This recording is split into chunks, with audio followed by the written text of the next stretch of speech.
UGC net commerce का exam complete हो चुका है। अब बारी है जेपीएससी जेट की। जी हां, अगर आपने यूजीसी नेट का एग्जाम दिया है तो आपको पता होगा कि लेबल कैसे आते हैं एग्जाम में। अब अगर झारखंड में असिस्टेंट प्रोफेसर बनने का सपना रखते हो तो एकमात्र अपॉर्चुनिटी और एकमात्र रास्ता है जेपीएससी जेट। और एक सिंपल सी बात मैं आपको बता दूं कि हर एक एग्जाम आपके लिए एक अपॉर्चुनिटी होता है, बट सबसे अच्छी और सबसे बुरी बात यह है ना कि अपॉर्चुनिटी हर बार रिपीट नहीं होती है। क्यों मैं ऐसा कर रहा हूं, ध्यान से समझिए।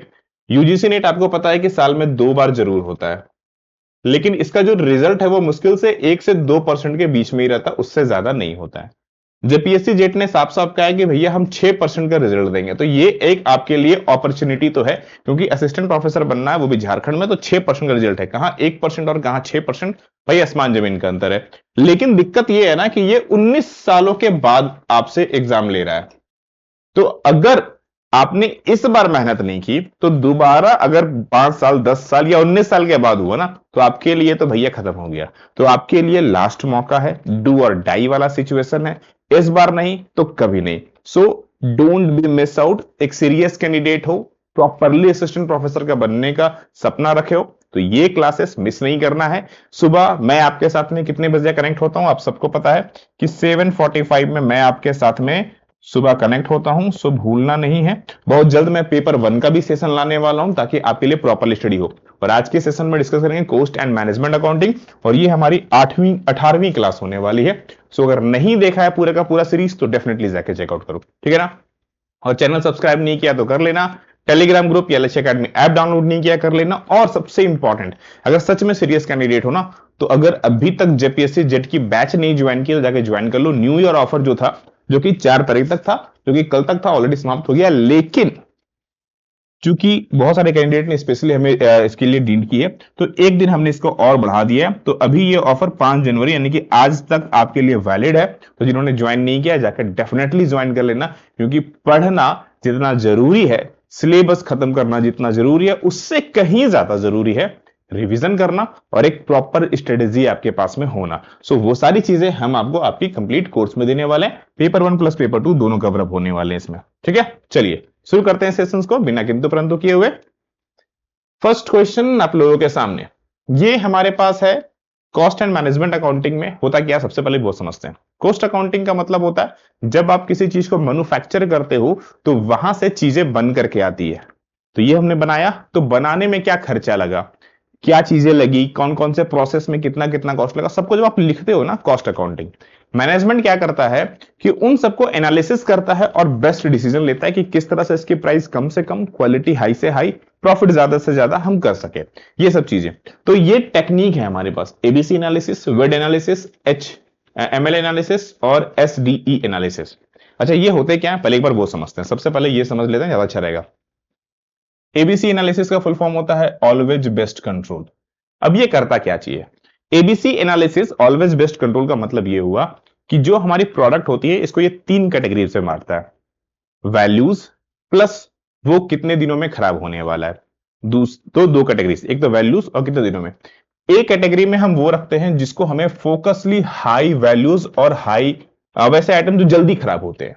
फॉर एग्जाम्पल के लिए आपने देखा होगा ना, जो डेयरी डेयरी आइटम है, जैसे कि दूध हो गया, छाछ हो गया, ठीक है ना, आपके पनीर हो गए, ये सब जल्दी खराब होते हैं। आपने देखा होगा ये सब ना डेली सप्लाई होती है। जिस भी लोकेलिटी में आप खरीदते हो वहां डेली सप्लाई होता है, क्योंकि ये जल्दी खराब होते हैं, ठीक है ना। बी में वैसे आइटम हो गए जिनको थोड़ी बहुत ध्यान देने की नीड होती है, थोड़ी बहुत हम ध्यान देते हैं। जैसे कि आप बोल सकते हो जितनी भी आप लगभग यूज करते हो, क्रीम पाउडर सोडा वगैरह, जितने भी खाने पीने की चीजें जितनी भी हो गई ना, आप उसमें ले लो। जैसे कि अगर मैं सिंपल सा एक बिस्कुट ले लूं तो भैया कम से कम 5 से 6 महीने 7 महीने उसकी एक्सपायरी रहती है। एज कंपेयर ऑफ पनीर भैया 2-4 दिन होता है, दूध एक एक दिन का होता है। और वही बात करूं मेरा क्या बोलते हैं बिस्किट्स वगैरह, तो ये 5-6 महीने की वैलिडिटी मिल जाती है, 5-6 महीने तक एक्सपायरी रहता है। तो यहां पर कम हमें ध्यान देना पड़ता है, यहां पर ज्यादा। सी में बात करें वैसे आइटम्स जिसकी लो वैल्यूज है और हमें बहुत कम स्ट्रिक्टली ध्यान देना पड़ता है, मतलब जो जल्दी एक्सपायरी ना हो। फॉर एग्जाम्पल के लिए पेन, ठीक है ना, फॉर एग्जाम्पल के लिए पेन, लिकोफिको पेन यूज करते हो, 3 रुपए की पेन आती है, कभी एक्सपायरी चेक किया आज तक आपने? सीरियसली बताओ, कभी एक्सपायरी चेक किया? नहीं चेक किया होगा भाई, मतलब ही नहीं है, लिखता है ना, खत्म कहानी, घर लेके चल देते हो। अब बस सब लिखता है कि नहीं लिखता वो चेक करते हो। उसमें भी एक्सपायरी है, बट हमें चेक करने की नीड नहीं है, बिकॉज ऑफ हमें पता है कि उसमें ध्यान देने की नीड नहीं है, ना केवल हमें एज अ यूजर, सेलर को भी मतलब नहीं रहता उतना। तो वो हो गया लेस स्ट्रिक्टली। तो एबीसी में मतलब स्ट्रिक्ट के हिसाब से। वेट एनालिसिस, विटल, एसेंशियल और डिजायरेबल, ये बेसिकली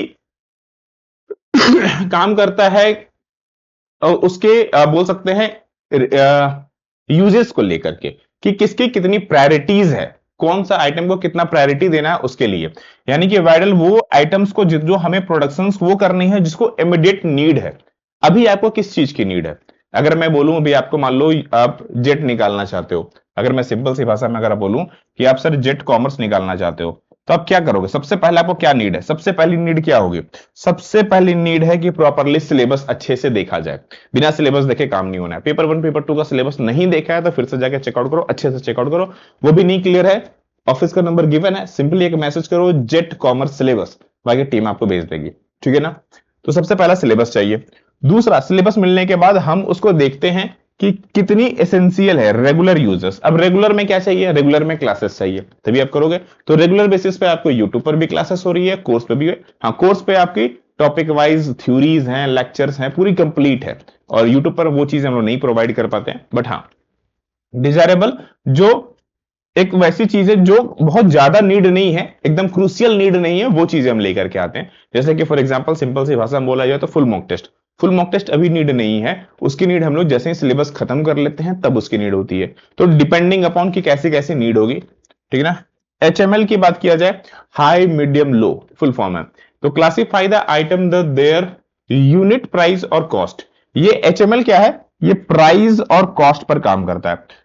हाई वाले में जिसका प्राइस सबसे ज्यादा होगा, मिडिल वाले में जिसका प्राइस मॉडरेट होगा, और लो वाले में जिसका प्राइस कम होगा। ये आइटम को वैसे रखता है कि किसकी आइटम कितना प्राइस का है। अब दुकान में भी जाओगे ना, तो देखोगे कि ज्वेलरी शॉप में जाओ, जाके चेकआउट करो। जो हार 9 लाख हार होगा ना, बहुत कॉस्टली होगा। वो अच्छे से तिजोरी में ना पीछे पीछे शोकेस में लगा होगा, बहुत सारी सिक्योरिटी होगी। जैसे चांदी वगैरह की अंगूठी वगैरह हो गई या फिर कुछ भी ना, सामने एकदम लगा हुआ रहता है, कोई मतलब नहीं रहता, बहुत ज्यादा सिक्योरिटीज नहीं होती। मतलब तो सबसे है, बट बहुत ज्यादा सिक्योरिटीज नहीं होती है। तो डिपेंडिंग अपॉन कि किस प्राइस पर है वो, तो कॉस्ट के हिसाब से। एसडीई यानी कि जो स्केयर है, डिफेक्ट जो डिफिकल्ट है और इजी है। तो चीजों को अलग अलग ग्रुप में किया, मतलब बनाने में। ग्रुप आइटम बाय हाउ, किस तरह से अवेलेबल होता है मार्केट में। जो स्केयर आइटम जो जल्दी मिलते नहीं है, आपने बहुत बहुत सारा चीज देखा होगा ना, लिमिटेड एडिशन, तो वो एक तरह का स्केयर आइटम में आ जाता है कि भैया मिलेगा नहीं, लिमिटेड आइटम है, मिलना नहीं है। मतलब कंपनी ने 100 पीस बनाया, कंपनी ने 20 पीस बनाया, this is called limited. Hard to get, ठीक है ना? यानी कि स्केयर के बाद हम थोड़ा सा हार्ड में आ जाते हैं। हार्ड मतलब वैसा चीजें हो गई जो मिलना थोड़ा डिफिकल्ट हो जाता है, थोड़ी सी कभी कभी चीजें ना जल्दी मिलती नहीं है। ठीक है?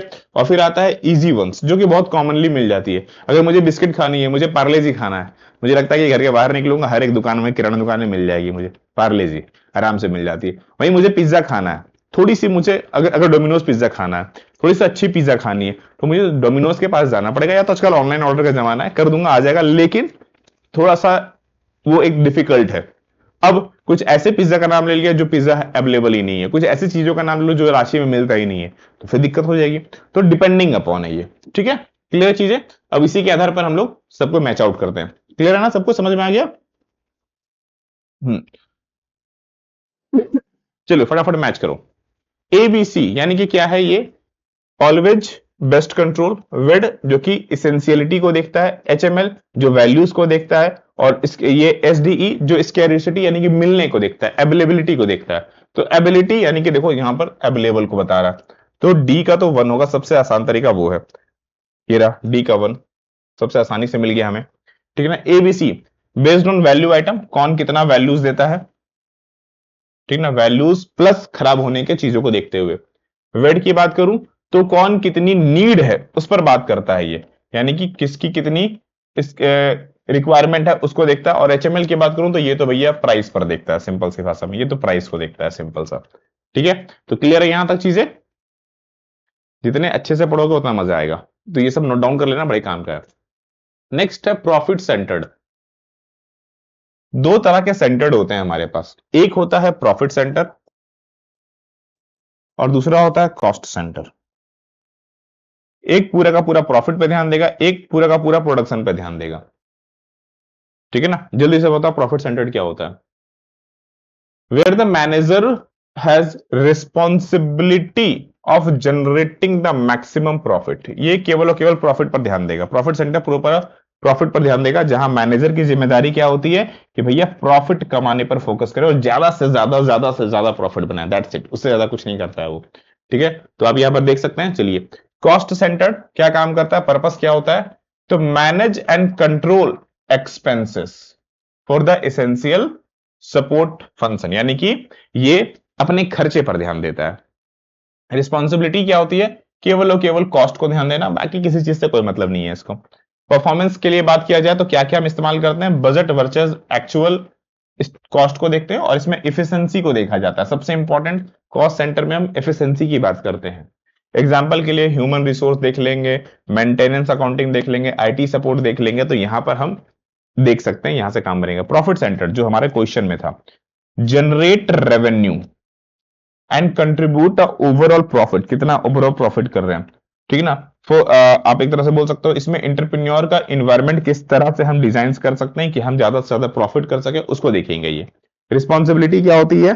तो सबसे बड़ा रिस्पॉन्सिबिलिटी रेवेन्यू का होता है, साथ ही साथ कॉस्ट का भी होता है। कॉस्ट का कैसे? कॉस्ट कम से कम हो तो प्रॉफिट अपने आप बढ़ जाता है। मतलब ये कि अगर हम कोई चीज बनाते हैं सपोज 100 रुपए में और सेल करते हैं उसको 120 रुपए में, तो हमने कमाया सिर्फ 20 रुपया। लेकिन जो चीज 100 में बना रहे थे, अगर हम उसको 90 में बनाना शुरू कर दे तो कितना कमाएंगे? 30 रुपया। तो ऑटोमेटिक प्रॉफिट सेंटर्ड हो गया ना। पहले 100 में बना रहे थे, 120 में बेच रहे थे, तो कमाए 20 रुपया। अभी भी 90 में बना रहे हैं और 120 में बेच रहे हैं, कितना कमा लिया? 30 रुपया। तो प्रॉफिट सेंटर्ड हो गया। तो प्रॉफिट सेंटर्ड में कॉस्ट को भी ध्यान देना पड़ेगा, क्योंकि प्रॉफिट अपने आप कभी नहीं बनती है, ऐसे नहीं बनेगी। परफॉर्मेंस की बात किया जाए तो ये प्रॉफिटेबिलिटी देखता है और कुछ नहीं। ठीक ना, रेवेन्यू माइनस कॉस्ट देख लो, इसमें sales department, production line, retail outlet, branches, इन सबको देखा जाता है। राइट, चलिए नेक्स्ट है cost unit is defined as. Cost unit, cost unit क्या होता है? सिंपल सी भाषा में बताऊं, मैंने ये पेन बनाया, कितने पीस भैया?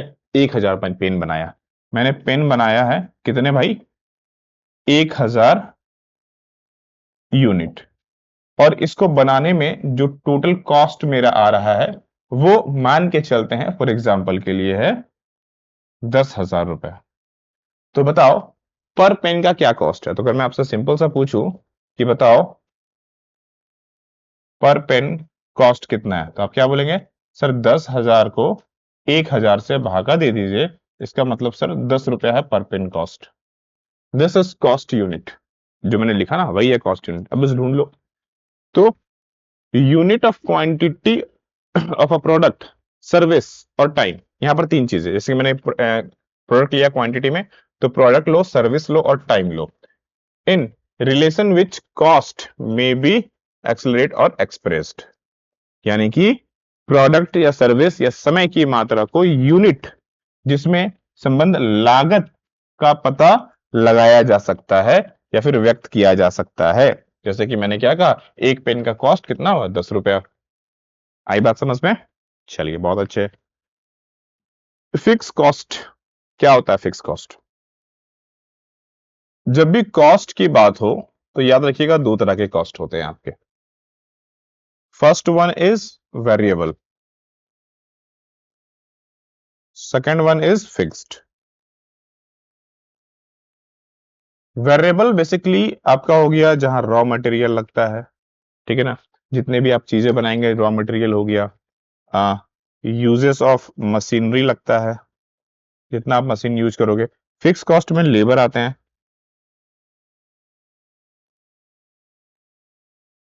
ठीक ना, लेबर हमारे आ जाते हैं, इसमें हमारा रेंट आ जाता है। ये सारी चीजें फिक्स कॉस्ट हो जाती हैं, जो कि आप बनाए चाहे नहीं बनाए लगेगा नहीं। ये जितना प्रोडक्शन करेंगे, जितना आप प्रोडक्शन करेंगे उतना ज्यादा होगा, और ये प्रोडक्शन एक लिमिट तक इक्वल रहेगा, ये ज्यादा कम बेसी नहीं होगा। जैसे कि एक एम्प्लॉय एक दिन में 2 पेन मान लो बनाता है, मैंने उसको काम ही नहीं दिया पूरे महीने भर। ठीक है, तो वो पेन नहीं बनाया। अब पेन नहीं बनाया तो क्या सैलरी नहीं लेगा? ऑफ कोर्स लेगा वो सैलरी। तो यहां पर क्या है कि देखना यह है कि भैया हमने उसे काम दिया कि नहीं दिया। अगर काम नहीं देंगे तो रॉ मटेरियल नहीं, लेकिन काम दिया तो रॉ मटेरियल लगेगा, साथ ही साथ में फिक्स कॉस्ट भी तो गिरना ही गिरना है, वो तो फिक्स है एकदम। तो फिक्स कॉस्ट क्या है? Which do not charge in a total during a given period, describe a charge in output, नहीं ये नहीं है, इज अ पार्टली फिक्स और partly which charge a total proportions to charge in output which are remain same to each unit of the output. जल्दी से choose करो क्या किस में जाएगा ये, अगर आप ध्यान से देखेंगे।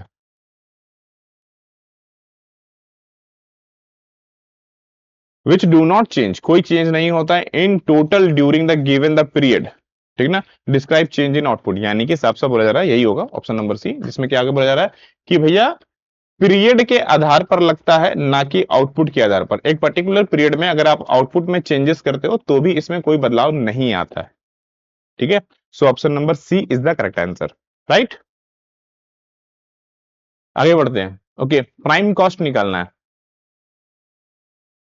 जब भी आप कॉस्ट सीएमए पढ़ रहे हो, यानी कि कॉस्ट एंड मैनेजमेंट अकाउंटिंग पढ़ रहे हो, तो आपको एक चीज तो रट करके जाना है, वो है कॉस्ट शीट। याद रखिएगा, ये हर बच्चे को पढ़ करके जाना है, एकदम दिल दिमाग में ना धस जाना चाहिए कॉस्ट शीट। कॉस्ट शीट अगर याद है तो बहुत अच्छा हो जाए, क्योंकि इससे एक क्वेश्चन ना हर बार पूछा जाता है, इस बार ही पूछा गया था, तो पूछ लेना आप। चलिए सबसे पहले निकालते हैं प्राइम कॉस्ट। प्राइम कॉस्ट में क्या आता है? तो प्राइम कॉस्ट में वो चीजें आती है जो हमने कंज्यूम किया है, जो हमने इस्तेमाल किया है, वो भी प्रोडक्शन में डायरेक्ट वाला, कोई भी इनडायरेक्ट पार्ट नहीं आएगा। तो क्या क्या आएगा हमारे पास? क्या है? डायरेक्ट मटेरियल हमने खरीदा है, डायरेक्ट मटेरियल कंज्यूम हुआ है, यहाँ पर दो आइटम है। डायरेक्ट लेबर है, डायरेक्ट एक्सपेंस है, और मैन्युफैक्चरिंग ओवरहेड है। अब देखो क्या क्या इस्तेमाल होगा, डायरेक्ट मटेरियल और डायरेक्ट कंज्यूम्ड। अगर ये दोनों गिवन है आपके पास में, तो इसको छोड़ दीजिए और कंज्यूम को लीजिए सिर्फ और सिर्फ, क्योंकि हमने इतना ही का इस्तेमाल किया है, तो प्राइम कॉस्ट इसका बनेगा, इसका नहीं बनेगा, क्योंकि ये हमने परचेस किया है। ये ये परचेस किया है और ये यूज किया है, तो जो यूज किया है उसी का पेन बनेगा ना। मालूम मैं पेन बनाता हूं, तो जितना मैंने यूज किया उतना का पेन बनाऊंगा ना। तो मैंने यूज किया 90,000 का। डायरेक्ट लेबर इसमें मैंने लगाया है 60,000 का। डायरेक्ट एक्सपेंस मैंने इसमें किया है 20,000 का। देखो यहाँ मैन्युफैक्चरिंग ओवरहेड लिखा हुआ है। Manufacturing overhead is the part of the factory cost.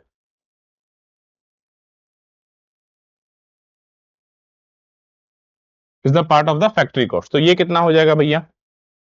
9 2 11 और 1 17, 1,70,000 ये हमारा आएगा प्राइम कॉस्ट।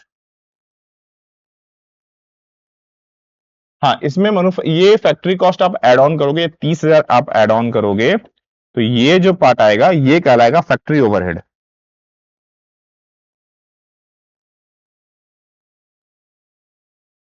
क्या कहलाएगा? 2 लाख हमारा क्या हो जाएगा? Factory overhead. तो अगर आपने 2 लाख चूज किया तो गलत हो जाएगा, लेकिन 1,70,000 चूज किया तो बिल्कुल सही होंगे आप, क्योंकि हमें प्राइम कॉस्ट पूछा है हमसे।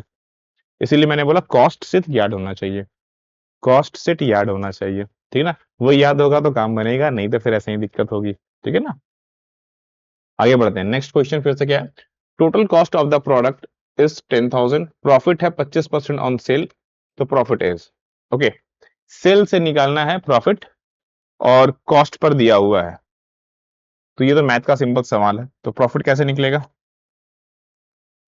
करना कुछ नहीं है भैया, जितना कॉस्ट लग रहा है, कितना लग रहा है? 10,000 का कॉस्ट लग रहा है, प्रॉफिट कितना है? 25%, लेकिन ऑन सेल है और हमारे पास कॉस्ट है, तो नीचे क्या करेंगे? 100 - 25 कर देंगे। बस सिंपल सा काम आपको इतना ही करना है। तो 10,000 गुने में 25 बटे में 75, काट छाट कर लेते हैं। 25 तिया 75, और 3 से 10,000 को भागा दोगे तो भैया 3,333 रुपया, 3,333 ही चलते रहेगा। सी नंबर, है ना। क्लियर ये चीज? आगे बढ़ते हैं। फिर से हमें मैच करना है reorder level, minimum quantity, maximum quantity और डेंजर लेवल। ये हमारा इकोनॉमिक ऑर्डर क्वांटिटी का क्वेश्चन है। कैसा क्वेश्चन है? Economic order quantity. क्या होता है इकोनॉमिक ऑर्डर क्वांटिटी? एक बार बहुत अच्छे से समझाता हूं, बड़ी जल्दी समझ में आ जाएगा, ठीक है। ये हमारे पास लेबल है प्रोडक्ट का,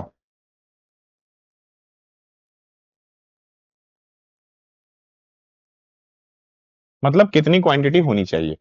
फॉर एग्जाम्पल के लिए अभी के लिए मैं मान लेता हूं ये हमारे पास है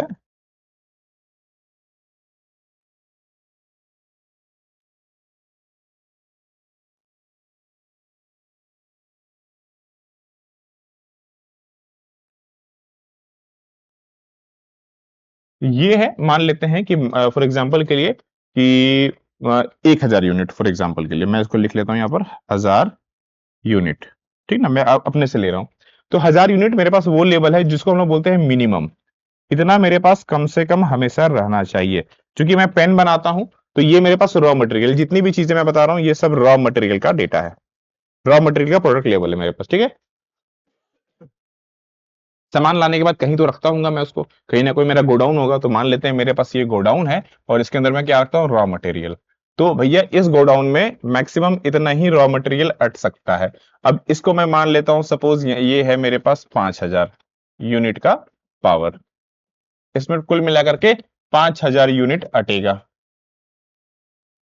अच्छा, अगर मैं 5000 से ज्यादा माल मंगाऊंगा तो क्या होगा, मुझे एक और नया वेयर हाउस लेना होगा, गोडाउन एक और लेना होगा, रेंट बढ़ जाएगा मेरे पास, तो मैं मैक्सिमम 5000 ही मंगा सकता हूं। ठीक है, इतना समझ में आ गया कि दिस इज मैक्सिमम। इसको मैक्सिमम बोल सकते हैं क्योंकि ये मैक्सिमम है, इससे ज्यादा हम मंगा नहीं सकते हैं। और ये हमने मिनिमम रखा है, मिनिमम मतलब भैया इससे कम हो जाएगा तो दिक्कत हो जाएगा, मेरे पास फिर माल रहना चाहिए ना हमेशा काम करने के लिए। अब फॉर एग्जाम्पल के लिए मेरे पास अभी मैक्सिमम है क्वांटिटी, अब मैंने क्या किया, काम करना स्टार्ट किया। मैं क्या कर रहा हूं, अब यहां पर ना काम करना स्टार्ट कर रहा हूं, ध्यान समझो। मैं यहां से प्रोडक्शन स्टार्ट कर रहा हूं, प्रोडक्शन स्टार्ट करते करते जैसे ही आप काम करोगे तो आपकी यूनिट्स तो घटेगी। मेरे पास मान लो 10 लेबर हैं, मशीन वगैरह लगा हुआ है, सबको रेंट वगैरह देना, सैलरी देना, तो मैं काम तो करूंगा। तो मैं पेन बनाना शुरू करता हूं, जैसे ही पेन बना रहा हूं तो रॉ मटेरियल मेरा गिरना शुरू हो रहा है, घटते जा रहा है, घटते जा रहा है, घटते जा रहा है, घटते जा रहा है, यहां तक पहुंचा। मैंने एक लिमिट रखा कि भाई अगर मैं अपने जो मुझे रॉ मटेरियल सप्लाई करता है, अगर मैं उसको कॉल करके बोलूं कि हाँ भाई मुझे यूनिट भेज दे, तो क्या लगता है ऑर्डर देते साथ ही वो अगले दिन माल भेज देगा। सपोज दूसरे स्टेट में है, आने में तो समय लगेगा ना भैया, गाड़ी से आती है, ट्रक से आती है, समय लगता है, तो ऐसे में आने में समय लग जाएगा। तो यहां पर क्या होगा, फॉर एग्जाम्पल मान लो 2-4 दिन लगता है। अब 2-4 दिन अगर ऑर्डर देने में बता दो, क्या 2-4 दिन मैंने ऑर्डर दिया, उसके बाद मेरा एम्प्लॉय बैठा रहेगा 2-4 दिन तक ले कि मैंने आज ऑर्डर किया, मान लो आज सोमवार है, मैंने ऑर्डर कर दिया, माल मेरे पास आ रहा है बुधवार को, तो 2 दिन तक क्या मेरा स्टाफ बैठा रहेगा, चलो बैठे रहो भैया कुछ नहीं है, वैसा तो नहीं होगा। मुझे मिनिमम भी रखना है, जीरो भी नहीं करना है, मैक्सिमम से ज्यादा भी नहीं होना चाहिए। तो मैंने एक लेबल बनाया, मैंने क्या किया कि एक लेबल क्रिएट किया, एक लेबल बनाया। ठीक है, जिसको मैंने नाम दिया रीऑर्डर लेबल, रीऑर्डर लेबल। यानी कि मेरा काम करते करते करते करते करते घटते घटते घटते घटते घटते यहां तक जैसे ही पहुंचे, मैंने अपने वेंडर को कॉल कर दिया। फॉर एग्जांपल मैं इसको लेबल को मान लेता हूं, सपोज ये है 3000 यूनिट तक, मैं ये अपने से ले रहा हूं, मैं यूनिट अपने से एज्यूम कर रहा हूं, अभी यहां पर कोई नंबर एग्जैक्ट नहीं है, मैं समझाने के लिए कि हाँ ये 1000, ये 3000, 5000। जैसे ही 3000 घटते घटते 5000 से घटते घटते 3000 हुआ, मैंने अपने वेंडर को कॉल कर दिया कि भाई माल भेज दे। वो माल भेज रहा है। अच्छा, माल भेज रहा है, उस दौरान भी मैं अपना यूज कर रहा हूँ, यूज कर रहा हूँ, यूज कर रहा हूँ, यूज करते करते करते करते फिर मैं घट गया। ठीक है ना, मेरा माल जो है वो घट गया। अब माल मेरा घट गया, वो जैसे ही माल भेजेगा, वो मैक्सिमम कितना हो जाएगा, जैसे ही माल उसने भेजा मेरा पूरा का पूरा जो क्वांटिटी है वापस से टॉप तक पहुंच गया। इससे ज्यादा तो मैं माल मंगाऊंगा भी नहीं। जैसे ही मेरा माल आ गया, इस मिनिमम से नीचे नहीं गया, इस मिनिमम से नीचे नहीं गया और यहां तक आ गया। अब फिर से अगले दिन ये यहां से फिर से मैं काम स्टार्ट कर रहा हूं, घटते घटते घटते घटते घटते घटते घटते फिर यहां तक आएगा।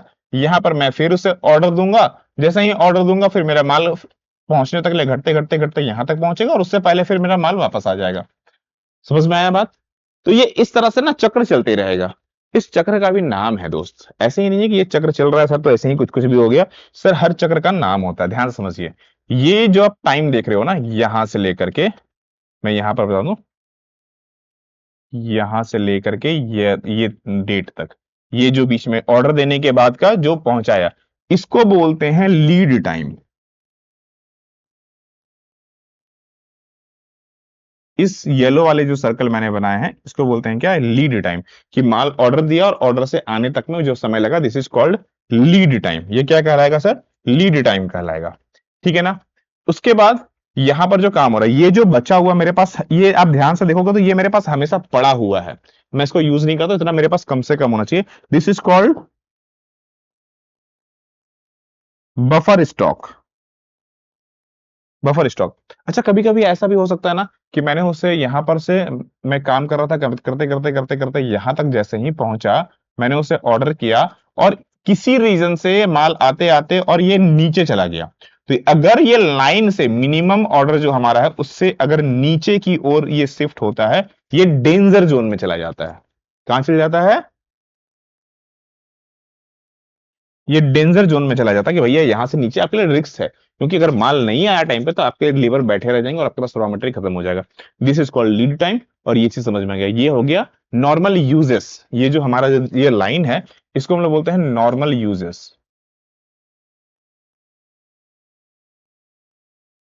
ठीक है, तो ये सारी चीजें आपको ध्यान रखनी है, बड़े अच्छे से काम काम आएगा। अगर इतना समझ में आ गया, this is called economic order quantity. बहुत, ये तो मैंने छोटा समझाया, बहुत लंबी चौड़ी चीज है, बट समझने के लिए बेसिक फिगर आप समझ सकते हैं, इससे समझ में आ जाएगा। ठीक है, चलो अब इस क्वेश्चंस में काम करते हैं, इस क्वेश्चंस के आधार पर सब चीजों को देखते हैं। ठीक है ना?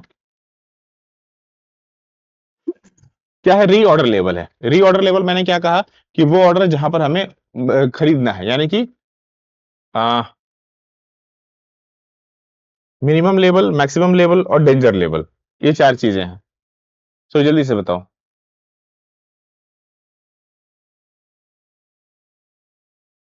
रीऑर्डर क्या होगा? जब वो ऑर्डर करना है, जब हम यूज करना स्टार्ट करते हैं, यानी कि maximum consumption into minimum lead time. Lead time का मतलब जो लीड टाइम जो बीच में गैपिंग मिल रहा था हमें, this is called reorder level.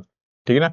Minimum level क्या हो गया? तो मिनिमम एक और टू किसमें है क्या भाई? हाँ, ये रहा मिनिमम ऑर्डर लेवल। क्या हो गया? तो मिनिमम लेवल वो है जो लोवेस्ट स्टॉक, जो कि अवॉइड करता है स्टॉपेज को, कि भैया इससे नीचे नहीं जाना चाहिए, आपके लिए रिस्की हो जाएगा। मैक्सिमम लेवल जहां तक भैया इससे ज्यादा हमें नहीं परचेस करना, इससे ज्यादा परचेस करोगे तो ज्यादा हो जाएगा।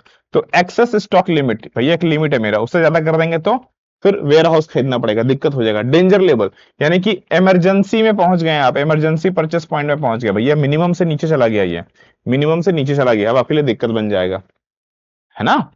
समझ में आ रहा है चीजें? तो ये सब चीजें ध्यान रखनी है, इसलिए पिक्चर को ध्यान रखो, बड़े काम का है, बहुत काम आएगा। चलिए next, purchase recognition, purchase order, good receive notes और मटेरियल रिकॉग्नाइजेशन नोट। भैया ये सारी चीजें एक तरह से जब आप कोई चीज खरीदते भी हो ना, तब ये सारी चीजें इस्तेमाल होती है। अगर आपने ध्यान दिया हो तो ये सारी चीजें हम लोग यूज टू करते हैं। Purchase slip, purchase receipt, purchase recognition क्या होता है? परचेस में कुछ खरीदते हो तो लिस्ट, बिल मिलता है, परचेस प्रूफ इसे बोलते हैं। कुछ मिलता है तो क्या होता है? तो परचेस रिकॉग्निशन का मतलब क्या हो गया?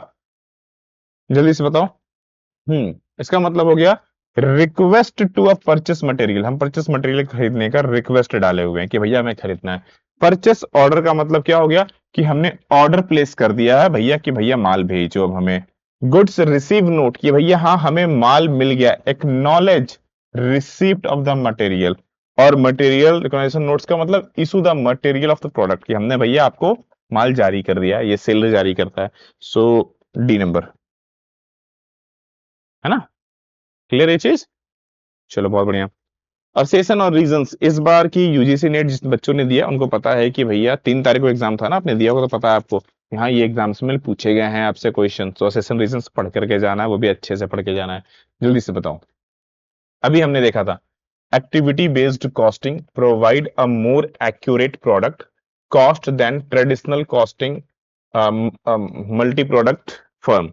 यानी क्या बोलता जा रहा है कि जो हमारा एबीसी यानी कि एक्टिविटी बेस्ड कॉस्टिंग है, ऑलवेज बेस्ड कॉस्टिंग जिसे बोलते हैं, वही सेम चीज है। तो वही क्या, एक्टिविटी बेस्ड है। यहां पर हम काम के आधार पर, किसके आधार पर? काम के आधार पर जब कॉस्टिंग प्रोवाइड करते हैं तो ये एक्यूरेट प्रोडक्ट कॉस्ट को निकालने में हेल्प करता है। बात तो सही है, किस प्रोडक्ट में कितना काम लगा उससे हमें बहुत अच्छे से पता चल जाता है।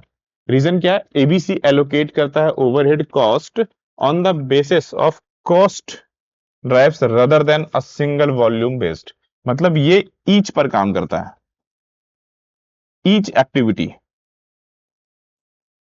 ये ईच एक्टिविटीज पर काम करता है, ना कि सिंगल वॉल्यूम बेस्ड पर काम करता है। ये ओवरऑल कॉस्ट को लेता है और सबको ईच पर फोकस कर देता है।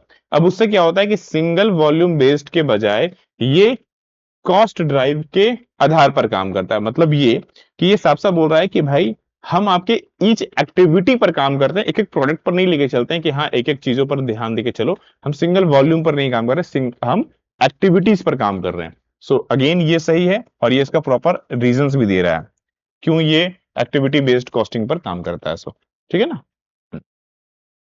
अगेन फिर से, activity based costing machine our can be a cost driver, यानी कि जो एक्टिविटी बेस्ड कॉस्टिंग है वो मशीन घंटे के कॉस्ट ड्राइवर को हो सकती है। मतलब हम आवर के आधार पर आपसे पैसे चार्ज कर सकते हैं। जो एक्टिविटी बेस्ड, एक्टिविटी मतलब काम, काम कैसे काउंट करेंगे, तो ऑफ कोर्स काम को हम आवर से बेसिस में देख सकते हैं कि जो काम है वो आवर के आधार पर हम कॉस्ट आपसे चार्ज कर सकते हैं। बिल्कुल सही बात है। कैसे पता चलेगा कि कितना काम किया? अगर आपने एक लेबर रखा है, एक सिंपल सी भाषा में, आप मान लो फर्नीचर बनवा रहे हो या फिर आप मान लो घर बनवा रहे हो, मिस्त्री लगवाए हो, तो भैया सुबह 10 बजे आता है, शाम को 4-5 बजे तक काम करता है, तो उसी के आधार पर आप चेकआउट करते हो ना। ये थोड़ी देखते हो कि हाँ भाई आज तुमने एक दीवार जोड़ा है, 2 दीवार जोड़ा है, आपने आज तुमने छोटा सा ये काम किया है, वो तो नहीं करते हो। टाइम का पैसा देते हो। समझ में आ रहा? तो वो हो गया। Cost driver is a factor that accounts a change in a cost of an activities, यानी कि जो कॉस्ट ड्राइवर होता है एक ऐसा फैक्टर होता है जो किसी भी एक्टिविटी की लागत में बदलाव का कारण बनता है। एकदम सही बात है। बिकॉज ऑफ क्यों? जो कॉस्ट ड्राइवर है वो क्यों, मतलब अगर किसी काम को करने में 10 घंटे लगते हैं और पर घंटे, किसी काम को करने में 10 घंटे लगते हैं फॉर एग्जाम्पल के लिए, और पर घंटे का चार्ज हमने रखा है सपोज फॉर एग्जाम्पल के लिए 200 रुपया, तो कुल चार्ज कितना हो जाएगा, टोटल कॉस्ट कितना आ जाएगा? आप बोलेंगे सर 10 घंटे इंटू 200, यानी कि सर 2000 रुपये लगना चाहिए। अब जो बंदा काम कर रहा है वो 10 घंटे की जगह में 12 घंटा ले ले, तो 12 गुना 200 यानी कितना आ जाएगा? 12 गुना 200, 12 दुना 2400 रुपये ले जाएगा। कहां 2000 लगना था, कहां 2400 लग गया। तो कॉस्ट, जो एक्टिविटीज है हमारा, वो कॉस्ट ड्राइवर पर फैक्टर आता है। बिल्कुल सही बात है। सो इस प्रॉपर एक्सप्लेन भी कर रहा है। So A again, A is the correct answer, right. दूसरा अगेन, अंडर रिस्पॉन्सिबिलिटी अकाउंटिंग, हम किसकी बात कर रहे हैं? रिस्पॉन्सिबिलिटी अकाउंटिंग की। A manager is held accountable only for those cost which can be controlled। Responsibility accounting की बात हो रही है, उसमें यह बोला जा रहा है कि जो मैनेजर है वो केवल, एक मैनेजर जो होगा वो केवल उन्हीं लागतों के लिए जवाबदेह ठहराया जा सकता है जिन्हें वह कंट्रोल कर सकता है। जिस पर वो कंट्रोल नहीं कर सकता है उसके लिए भी आप जवाब दोगे क्या उसको? नहीं भाई, उसको क्या है, क्यों उसको जवाब देंगे? अब जिसके लिए वो कंट्रोल कर सकता है, जैसे कि उसके यहाँ जो चीजें बन रही है, मैनेजर वो देख सकता है। गाड़ी आ रही थी, एक्सीडेंट हो गया, रॉ मटेरियल बर्बाद हो गया, कॉस्ट बढ़नी है, तो वो क्या कर लेगा भाई? कुछ नहीं कर सकता है वो उसमें। Responsibility accounting is based on the principle of controllability. जो रिस्पॉन्सिबिलिटी अकाउंटिंग है वो कंट्रोलेबिलिटी सिद्धांत पर काम करता है, कंट्रोल करने के सिद्धांत पर।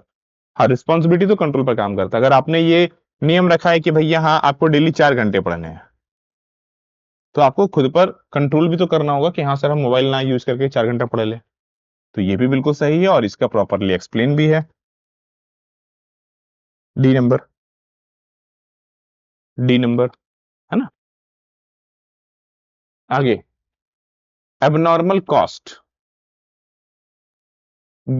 अगर मैं, जो कॉस्ट है, जो स्पेशली खर्चे वाले कॉस्ट होते हैं, तो जो इस ये कॉस्ट में ना दो तरह के कॉस्ट होते हैं। फर्स्ट वन इज नॉर्मल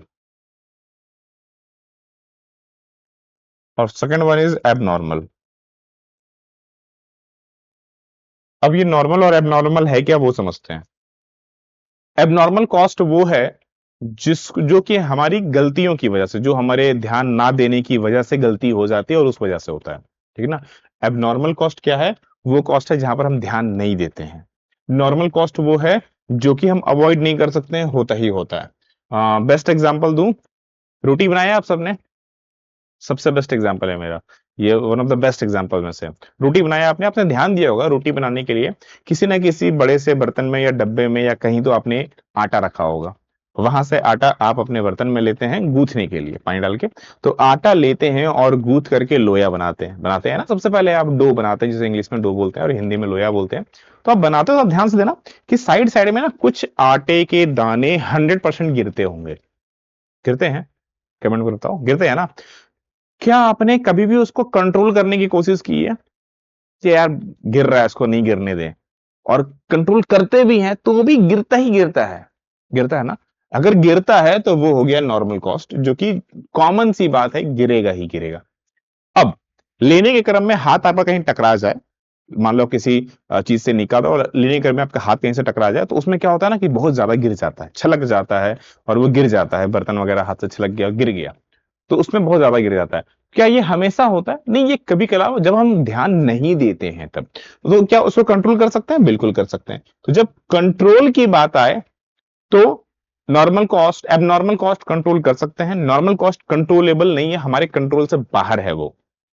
ठीक है, जल्दी से बताओ अब इसका 12 का नंबर एबनॉर्मल कॉस्ट में क्या होगा? Cost normally incurred at a given level of the output, cost not normally incurred at the given level of output. ये ध्यान रखो, ये बेसिकली नॉर्मल के लिए है, जहां पर हम नॉर्मल कॉस्ट को प्रोडक्ट कॉस्ट में ना नॉर्मल कॉस्ट को एड ऑन कर देते हैं, जोड़ देते हैं। लेकिन जहां पर नॉट इनकर्ड, ये हो गया अब नॉर्मल। इसको हम प्रोडक्ट कॉस्ट में ऐड नहीं करते हैं, बल्कि इसको हम प्रॉफिट एंड लॉस में ले जाते हैं। कहां ले जाते हैं? प्रॉफिट एंड लॉस में। Cost is charge to customer, ये नॉर्मल कॉस्ट में होता है, ये भी नॉर्मल कॉस्ट का पार्ट है। Cost which is include the cost of product, ये भी नॉर्मल कॉस्ट है। ये सारे के सारे नॉर्मल में है। A B, A C D, ये नॉर्मल के पार्ट है। अब नॉर्मल की केवल बी होगा। ठीक है, आगे बढ़ते हैं। Conversion cost incurred, sorry, conversion cost include a cost of conversion dash into dash. जो कन्वर्जन कॉस्ट है वो क्या क्या चीजों को इंक्लूड करता है? कन्वर्जन मतलब रॉ मटेरियल से फिनिश गुड्स बनाना, रॉ मटेरियल से फिनिश गुड्स बनाना, है ना? क्लियर है? चलो बहुत बढ़िया। नेक्स्ट, कॉस्ट ऑफ सेल निकालना है हमें। क्या निकालना है sir? Cost of sale. Network cost है मेरे पास 2 लाख का। ऑफिस एडमिनिस्ट्रेशन कॉस्ट, अच्छा, कॉस्ट ऑफ सेल का मतलब एक सिंपल सी भाषा में बोल सकता हूं मैं, सबसे पहले ये समझा दूं। Total cost, total cost of sale. बेचने में टोटल खर्चा आप ले आओ, सब खर्चा ले आना है, कुछ भी मत छोड़ देना। नेट कॉस्ट हो गया 2 लाख का। ऑफिस का एडमिनिस्ट्रेशन हो गया 1 लाख का। ओपनिंग WIP मतलब वर्क इन प्रोग्रेस, WIP मतलब वर्क इन प्रोग्रेस है 10,000 का। क्लोजिंग वर्क इन प्रोग्रेस है 20,000 का। क्लोजिंग फिनिश गुड्स है 30,000। ओपनिंग कुछ है ही नहीं मेरे पास। सेलिंग हमने किया है ओवरहेड 10,000। एक सिंपल सी भाषा में समझिए, हमारे पास ओपनिंग में कितना था? 10,000 मेरे पास पड़ा हुआ है।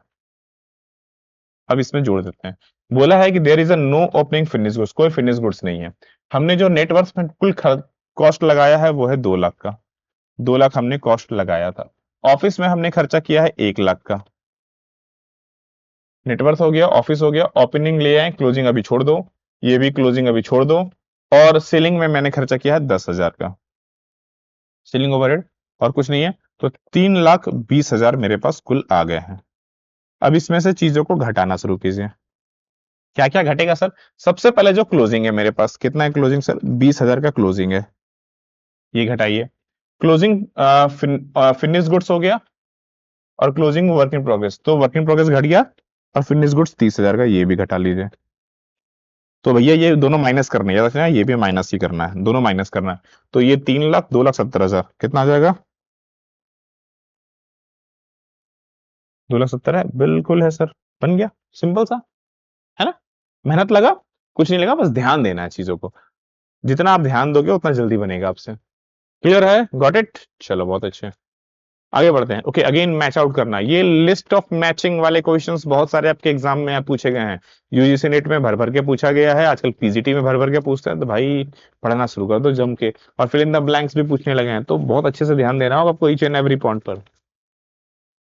अच्छा, ये भी इकोनॉमिक ऑर्डर क्वांटिटी का है, बस ये फॉर्मूला के आधार पर है, जिसमें हमारा ऑर्डरिंग कॉस्ट है, कैरिंग कॉस्ट है, इकोनॉमिक ऑर्डर क्वांटिटी और स्टॉक आउट कॉस्ट है। ऑर्डरिंग कॉस्ट का मतलब क्या होता है, सबसे पहले वो समझते हैं। मैंने क्या कहा था कि भैया 3,000 से कम यूनिट होगा, जो हमने एग्जांपल देखा था, हम कॉल करके ऑर्डर कर देंगे कि भैया माल भेज दो, हमने कहा था ना। अभी एक बात बताओ, जब आप ऑर्डर दोगे तो माल लाने वगैरह में खर्चा लगेगा कि भैया जब मन तब मंगा लेंगे, नहीं, आने जाने में भी खर्चा होता है। This is called ordering cost. Caring cost क्या हुआ? मैंने कहा था ना, मेरे पास वेयर हाउस है जहां पर 5,000 यूनिट रखते हैं, रखने में खर्चा होता है, रॉ मटेरियल को रखना, देख रेख करना, खराब ना हो जाए, फिनिश गुड्स को बनाए हुए हैं उसको रखना, ध्यान रखना खराब ना हो जाए। This is called carrying cost. Carry करते चलना पूरे साल भर अगर हमने रखा तो क्या खर्चा लगेगा, this is called carrying cost. Economic order quantity तो सब कुछ देखने वाला है। और स्टॉक आउट ऑफ कॉस्ट की बात करें तो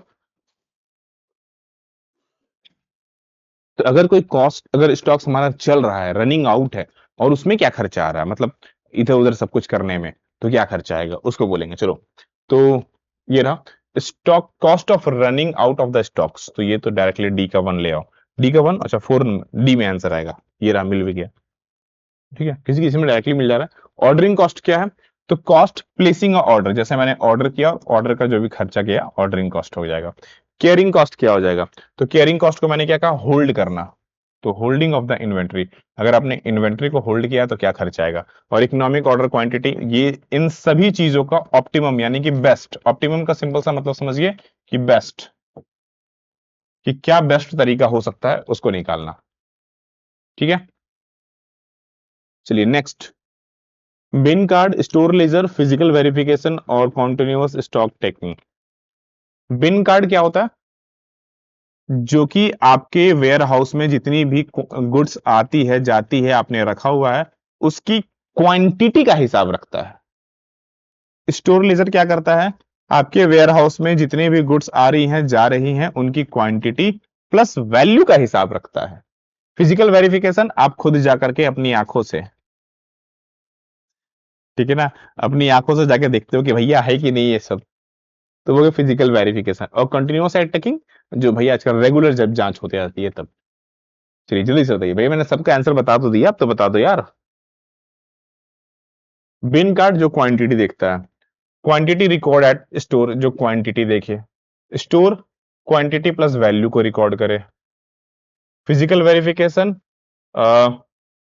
जो कि एक पीरियड पर जाकर के प्रॉपरली चेकआउट करोगे।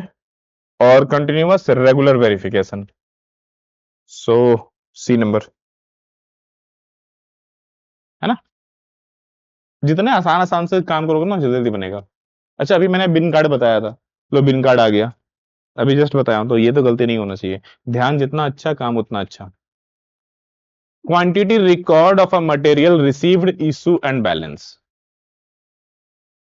क्वालिटेटिव नेचर को देखता है, प्राप्त जारी और शेष सामग्री की मात्रा पर काम करता है ये, कितनी मात्रा है, क्वांटिटी पर, है ना। अच्छा, स्टोर लीजर भी है, क्या बात है, बिन कार्ड स्टोर लीजर सब बता ही भी दिया भाई, अब तो बता दो जल्दी जल्दी answer. Quantitative as well as value, मतलब क्वालिटी क्वांटिटी भी बताएगा, कितनी क्वांटिटी है वो भी बताएगा, प्लस रुपए है वो भी बताएगा, जितना रिसीव हुआ, इशू हुआ और बैलेंस है उन सब के बारे में, है ना। अभी जस्ट बताया था इसलिए फटाफट खत्म कर लिया। In case of rising prices, pricing अगर बढ़ रहा है यानी कि इन्फ्लेशन है, तो फिफो मेथड विल, सबसे पहले इसको समझते हैं, बहुत अच्छे से समझोगे तब काम बनेगा। ठीक है, डेट 1 2 3 4 5, ठीक है ना। प्राइस बोला है, चूंकि इन्फ्लेशन है तो प्राइस बढ़ता रहेगा, तो पहले 10 था, देन फिर 12 हो गया, मान लेते हैं, फिर 15 हो गया, फिर 17 हो गया और फिर 20 हो गया। हम बना क्या रहे हैं, फीफो मेथड। हम बना क्या रहे हैं, फीफो मेथड। अब ध्यान से देखना, फीफो बना रहे हो, फीफो का मतलब होता है first in first out, first in first out, यानी कि जो पहले आया पहले बिकेगा। तो अगर मुझे बेचना है, अगर अभी मुझे सेल करना है, अगर मुझे अभी सेल करना है तो मैं क्या बेचूंगा, अभी मैं बेचूंगा ये 10 रुपए वाला आइटम जो कि पहले आया। तो जब मैं सेल करूंगा तो सेल की जो प्राइस होगी, अच्छा मैं मान लेता हूं फॉर एग्जाम्पल के लिए, अगर मेरा सेलिंग प्राइस, फॉर एग्जाम्पल के लिए यहां पर मैं सेलिंग प्राइस अभी लेके चलता हूं फॉर एग्जाम्पल के लिए 25 रुपया है। कितना है सर, 25 रुपया। तो अगर मैं सेल करता हूं तो सबसे जो सेल करूंगा वो क्या होगा, लोवेस्ट प्राइस वाला, सबसे लोवेस्ट प्राइस होगा। प्रॉफिट का क्या क्या हाल चाल होगा मेरा, सर प्रॉफिट 25 वाला माल अब बेच रहे हैं, 10 रुपए में खरीद रहे हैं, तो प्रॉफिट तो ज्यादा होने वाला है, तो प्रॉफिट मेरा हाई होगा। क्योंकि 25 में बेच रहे हो, 10 रुपया का सामान है, 15 रुपए का प्रॉफिट होगा। जितनी ज्यादा प्रॉफिट होगी मेरा टैक्स भी उतना हाई होगा। अच्छा, क्लोजिंग स्टॉक का क्या होगा? क्लोजिंग स्टॉक का क्या होगा? क्योंकि मेरे पास क्लोजिंग में ये वाला बचेगा सर, ये वाला तो हम सेल कर दे रहे हैं, ठीक ना, ये तो हम सर बेच देंगे, और ये मेरे पास क्लोजिंग स्टॉक बचेगा। तो क्लोजिंग स्टॉक की वैल्यू भी हमारी क्या होगी? हाई हो जाएगी। ये सारी चीजें होंगी। अगर मैं इसकी जगह पर लिफो ले आऊं,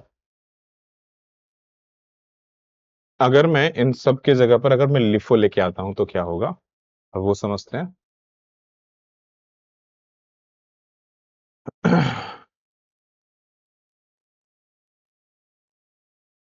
अगर मैं लिफो लाता हूं, ध्यान से समझना, मैं फिफो पढ़ाता हूं, लिफो भी बता ही देता हूं, तो लिफो भी ले आता हूं। Last in first out, LIFO का मतलब क्या हो गया? लास्ट इन फर्स्ट आउट, जो पहले जो आखिरी में है वो बिकेगा। तो सेलिंग प्राइस में क्या हो जाएगा? सेलिंग प्राइस, सब सेलिंग में क्या हो जाएगा? सबसे हाईएस्ट वैल्यू बिकेगा आपका, सबसे हाईएस्ट वाला, जो सबसे हाईएस्ट प्राइस वाला होगा वो बिकेगा। प्रॉफिट का क्या हो जाएगा? प्रॉफिट हमारा लो होगा। क्यों लो होगा?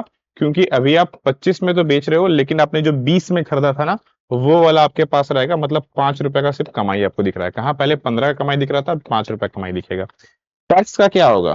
क्योंकि प्रॉफिट लो है तो टैक्स भी हमारा लो होगा।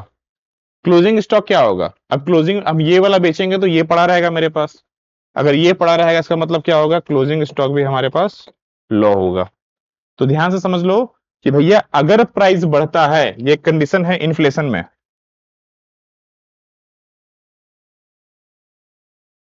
इन्फ्लेशन में अगर प्राइस कंडीशन में है, तो फीफो में सेलिंग प्राइस लोवेस्ट होगा। लोवेस्ट वाला गुड्स, अच्छा ये कॉस्ट ऑफ गुड्स है, कॉस्ट ऑफ सेल है, ठीक है ना, कॉस्ट ऑफ सेल जो है वो लोवेस्ट होगा और ये हाईएस्ट होगा।